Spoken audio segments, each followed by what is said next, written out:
What's going on, guys? Braderz, and today I'm going to compare the submachine guns to the assault rifles. Now, as you can see, I'm using the ASM-1, and I don't usually use submachine guns. As a matter of fact, I usually use the BAL, the most dominant assault rifle in this game. But as a little switch, I thought I'd use submachine guns to compare the two together.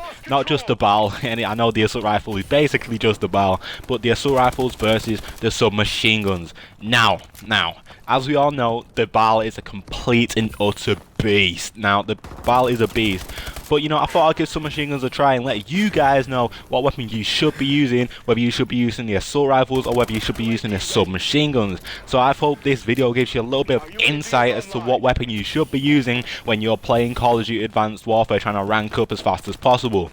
Now, as I said, I'm using the ASM-1, actually the best class up on the KF5, which is, in my opinion, the best submachine gun in the game.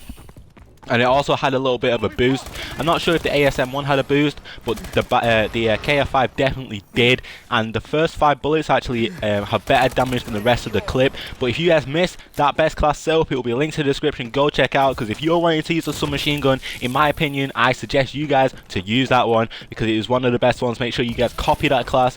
Yeah, it's a really good class to use. But you know, an unbiased opinion, I thought I'd try other submachine guns rather than that one, so I thought I'd try the ASM-1. Now let me talk about different scenarios for the submachine guns. Now, submachine guns are a little bit underrated in this game, in my opinion. Like, people say they're terrible, it's all about the ARs, it's all about the BAL, but no.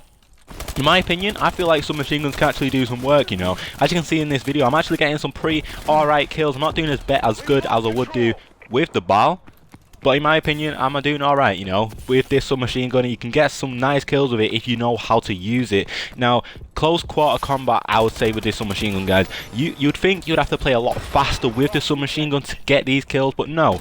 In my opinion, you have to play a little bit slower. The reason for this is you have to think a lot more, right? If you're running with a BAL, you can just be reckless as possible, you know, because like if you get into a gunfight, you have a really high chance, or the highest chances possible, to win the gunfight. But with a submachine gun, you have to think. You have to think, where's the best place to go, where I would be in a power position to actually beat the BAL in every situation possible. Now, like you see, I'm trying to go in loads of different buildings, so I know I'm with a chance of beating these assault rifles. Now, the BAL can take out some machine guns from close quarters, but I mean, that's the best chance a submachine gun has, because if you're going long range against the BAL or any other assault rifle, I keep saying the BAL, but as you guys know, the BAL, like I said, is a beast, so you ain't really beating it much.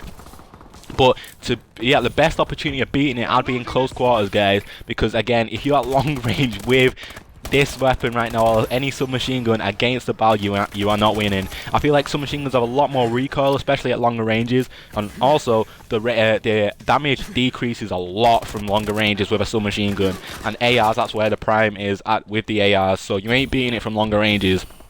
So I'll definitely beware of what you're doing. You have to get used to it, definitely. You definitely have to get used to using a submachine gun, because it is different to using an AR. You have to think a lot more, definitely a lot more, with what you're going to do, where you're going to go, where you think you'll be able to beat someone that you have seen across the map. You have to think of all these different things that you wouldn't have to think about if you're using the BAL. Now also, I think a submachine gun is best for the game mode hardpoint. Now if you don't know what hardpoint is, it's like King of the Hill.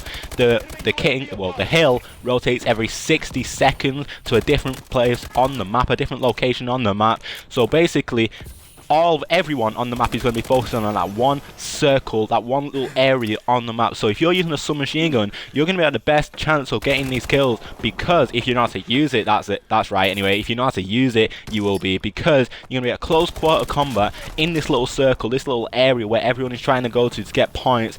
Like, if you stand in the hard point, you get 1 point per second. So if you're in that little close quarter combat fight with a submachine gun, which is its prime, you know, close quarter combat, then you're gonna come out on top if you do well anyway. But the BAL can still beat you in that situation. So that's why, in my opinion, assault rifles are still better than submachine guns. I feel like they need to buff the submachine guns just to make them a little bit better, so they can actually compare with the assault rifles even at close ranges, where the BAL still is able to beat the submachine guns. So yes, in my opinion, the assault rifles are better. Now, as it's the end of the video, I'm going to open a supply drop, and I get a KF5. You know, talking about submachine guns, I get a KF5. Again, I did a best class setup, and this will be linked in the description. Also, let me know in the comments down below if you like submachine guns. Thanks for watching, guys. Please like, comment, subscribe, and I'll see you guys in my next video. Peace.